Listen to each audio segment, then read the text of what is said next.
At eto na yung finished product natin mga idol. Binaon na natin. Kanya lang kabilis gumawa ng simpleng ulam. Ilaga mo lang tapos dalawang itlog, asin. Solve, di ba mga idol ang baon? Ayan ang ating baon. Yan, thank you po sa inyong lahat. Shout out po sa inyong lahat mga idol. Kain po tayo. Sa tabindaan tayo kakain mga idol. Sa mga hindi pa po kumakain sa inyo, kain na po tayo. Ito po, tortang nilagang talong.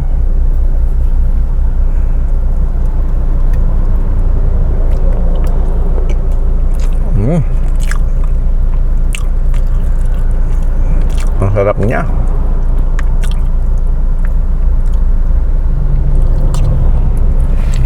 Wow.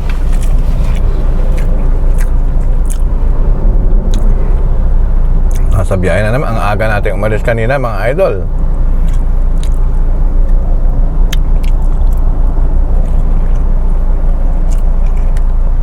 Simple lang po ang pagkakaluto natin dito mga idol. Nilaga lang natin siya, 2 pirasong talong, 2 itlog, tapos paminta, magic sarap o kaya asin. Yun na.